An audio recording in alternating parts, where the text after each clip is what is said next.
What's up guys, coming straight back into the video. Today's video is why Harry never got picked up in year 2 by Ron, Fred and George. This idea was by Dual Mango. Thank you for the suggestion. And let's begin. So yeah, this is my first Harry Potter theory.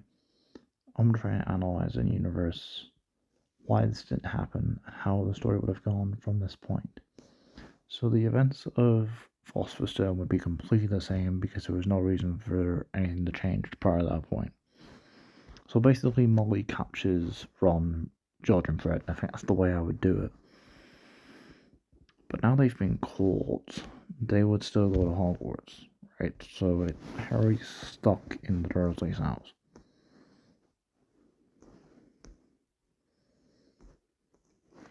So Dobby, he's following Harry, right? So he's following Harry Potter. And talking about the Chamber of Secrets,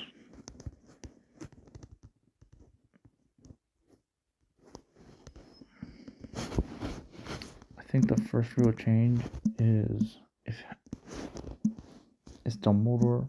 I imagine Dumbledore will try to get Harry to Hogwarts, but that's a very boring idea because the events of the movies are the same. So we'll analyze the option where Harry just never gets back to Hogwarts. And the first thing that would be a direct change is going to be obviously the students.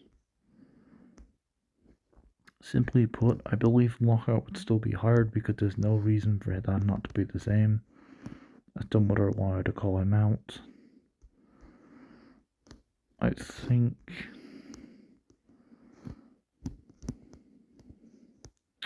Hermione would still be turned. The Basilisk would still attack. And all that. I think Hogwarts is still going to be closed down. And basically what happens is, because there's no Harry, Lockhart would never lose his memories. So he would completely wipe Ron's memories by himself, assuming Ron even encounters him. If Ron didn't encounter Lockhart, then he should be fine. Our only slither of hope is if Ron Weasley somehow managed to kill the Basilisk and save Ginny, but you see, Ginny would be dead. You see, without Harry being around and using the necessity and sacrificing himself in situations where characters would have surely died without Harry's help, I think it's very unlikely for me to believe that Ginny would survive, meaning that she would die in the second film, so she would never become Harry's wife. All while Harry's sitting at home trying to escape the Dursleys. As for the events,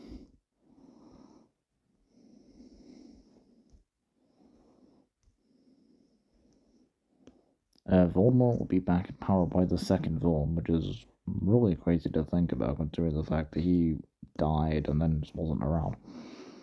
The third film couldn't happen because, well, technically it could happen, but Sirius Black would be released, and then at that point Harry would be a lot weaker when Harry prepared for him and Lupin.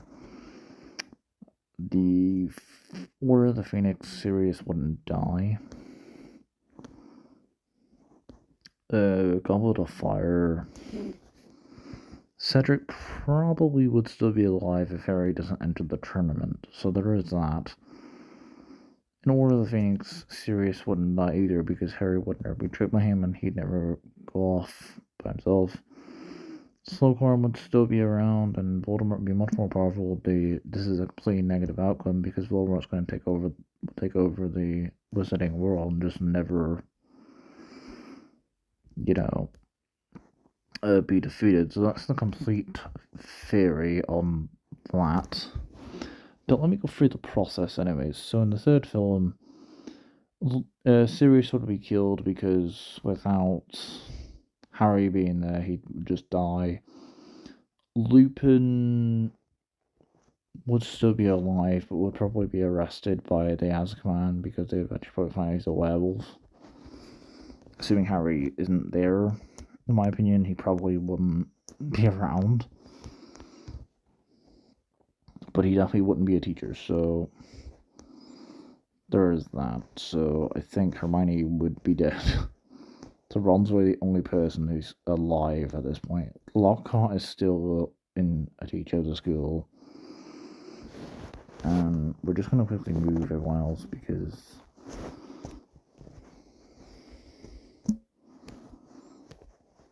it's just easier, doing that like this.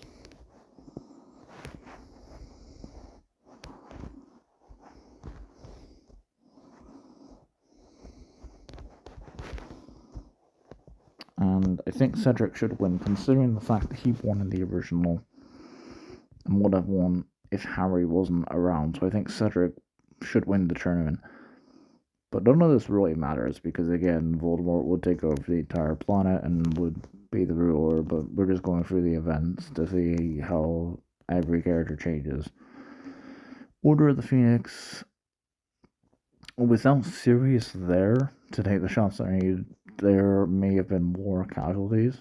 However, who dies and who lives is very hard for me to speculate because I can't assume that, basically, for example, Ron gets killed because it's very speculative for me to assume that he would go to where the Death Eaters were, battle them in that trap where they trap Sirius, because that just wouldn't happen. Like, I'm trying to make a realistic outcome on what would happen in universe rather than picking who I like and dislike. So, Order of the Phoenix, Umbridge would be in Hogwarts, but because Harry's not here, she would probably remain as teacher, which is kind of sad. Slughorn would then become the professor, and Snape would probably still kill Dumbledore, if that's the case. But at that point, it doesn't really matter because Dumbledore, he'd be dead. Like, there's nobody, like, if Dumbledore dies, there's nobody who's gonna able to defeat Voldemort, but if he survives, then he has a chance. So it's kind of a negative outcome, to be honest. But that's it for this video. Thanks for watching. Comment, like, and subscribe, and I hope you really like this one. If you enjoyed the Harry Potter video, let me know, and if not, I'll stop. But I just wanted to make this because you suggested this to me, so thank you so much, Dougal Mango, for suggesting this idea. And I have a lot more different ideas suggested and my own. So peace for all.